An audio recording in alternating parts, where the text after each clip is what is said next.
चीज़ में बहुत सख्ती की जा रही है, तो उनको ये कहा जा रहा है कि वो कंट्री छोड़ दें। अब क्या करे स्टूडेंट, क्या कर सकता है स्टूडेंट? तो स्टूडेंट्स के पास एक ऑप्शन है, वो ये कर सकता है स्टूडेंट, विदाउट एनी नोटिस ये कहा जाता था कि कंट्री छोड़ दें, और उनको ये कहा जाता था कि Tier 4 वीज़ा आपका कैंसिल किया जाता है। अस्सलाम वालेकुम, welcome back to my channel. उम्मीद करती हूँ आप लोग बिल्कुल ठीक ठाक होंगे, खैरियत से, मज़े में ज़बरदस्त होंगे। आज मैं आपके लिए जो है वो कुछ गुड न्यूज़ और कुछ बैड न्यूज़ लेके आई हूँ।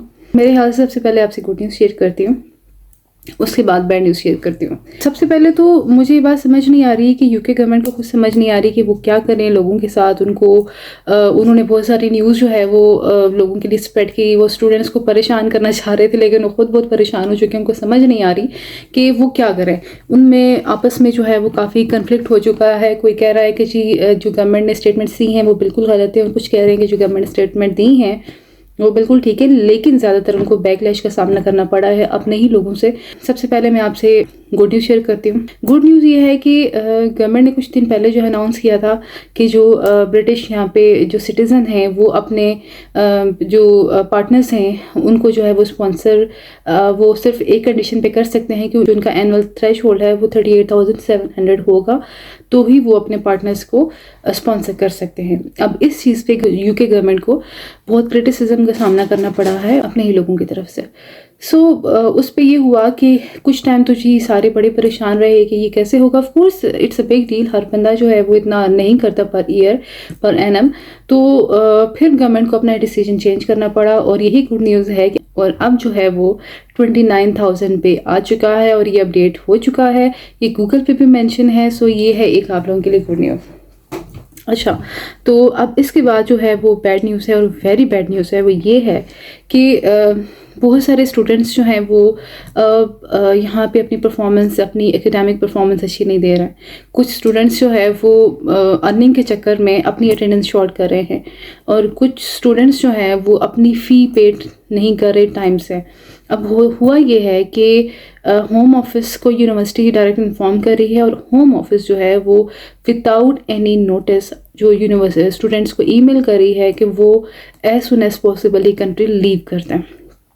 अब पहले तो ये होता था कि 60 डेज़ का जो टाइम पीरियड दिया जाता था कि आप 60 डेज़ के अंदर जो अपना ये कंट्री छोड़ दें, लेकिन अब स्टूडेंट्स को डायरेक्ट ये ईमेल की जा रही है कि एज सुन एज पॉसिबल आप ये कंट्री छोड़ दें। बहुत क्लियर सी बात है कि यूके गवर्नमेंट के पास लोग बहुत ज़्यादा हो चुके हैं, ठीक है, वो कट डाउन कर रहे हैं लोगों को। अब उनको बहाना चाहिए कोई भी, वो लोगों को किसी भी तरह जो है वो यहाँ से कट डाउन करना चाहते हैं, शॉर्ट करना चाहते हैं, क्योंकि यहाँ पे लोगों को बहुत सारी प्रॉब्लम्स फेस करनी पड़ रही हैं, क्योंकि जितने ज़्यादा लोग आ रहे हैं उसकी वजह से जो है यहाँ पे हर चीज़ बहुत महंगी हो चुकी है। यहाँ के रेंट्स बहुत ज़्यादा हो चुके हैं। इतनी ज़्यादा डिमांड होती है उस अकॉर्डिंग जो है वो आपको पता है कि वो प्राइसेस भी ऊपर जाते हैं। अब लोग इस पे बहुत ज़्यादा परेशान हैं, जो सिटीजन से वो बहुत ज़्यादा क्रिटिसाइज़ कर रहे हैं गवर्नमेंट पे। तो इसलिए इनडायरेक्टली एक ये भी रीज़न है, अगर उनकी कोई कंप्लेंट जा रही है यूनिवर्सिटी की तरफ से, अगर उनकी एकेडमिक शॉर्ट्स हैं, अगर वो उनकी अटेंडेंस शॉर्ट है, या फिर अगर वो फ़ी टाइम से पे नहीं कर रहे, इस चीज़ में बहुत सख्ती की जा रही है, तो उनको ये कहा जा रहा है कि वो कंट्री छोड़ दें।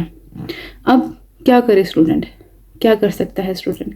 तो स्टूडेंट्स के पास एक ऑप्शन है, वो ये कर सकता है स्टूडेंट कि आप जो है वो किसी भी शेंजन कंट्री का जो है वो की अपॉइंटमेंट लें और वहाँ मूव कर जाएं, यूरोप में मूव कर जाएं, बजाय इसके कि आप इतना खर्चा करके आए हैं, आप इतनी उम्मीदें लेके आए हैं, आप इतनी होप्स लेके आए हैं इस कंट्री में, तो आप यहाँ से जो है दोबारा अपनी कंट्री में तो जाएंगे नहीं, ठीक है।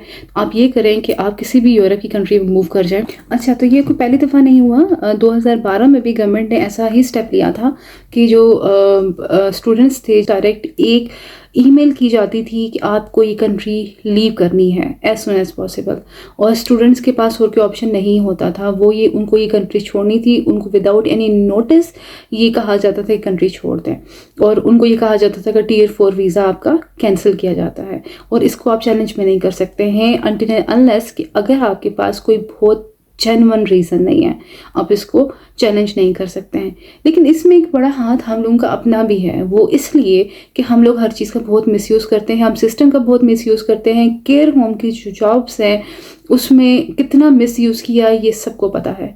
और हम लोग जो है वो हर चीज़ को वो कोई ना कोई जुगाड़ तो हम निकाल ही लेते हैं। तो प्लीज़ ये आप अपने लिए भी मसले क्रिएट करते हैं। अगर आप स्टडी पे आए हैं तो अपनी स्टडी को फोकस करें।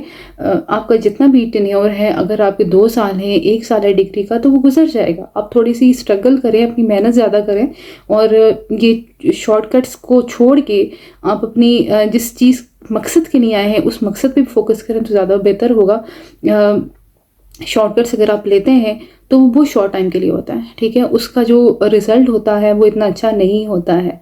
तो कोशिश ये करें कि पॉजिटिव होके अपने उस सिस्टम के साथ चलें ताकि आपके लिए भी आगे आसानी हो और आपके लिए मसले क्रिएट ना हो। आप इतने दूर जाते हैं, इतना पैसा खर्च करके जाते हैं, तो थोड़ा सा सब्र कर लिया करें, थोड़ा पेशेंस रखा करें, तो उसका रिज़ल्ट बहुत अच्छा होता है। आपको जो है वो हिम्मत करनी है, अपनी ये तमाम चीज़ें पूरी रखें क्योंकि इस पे अब बहुत सख्ती की जा रही है।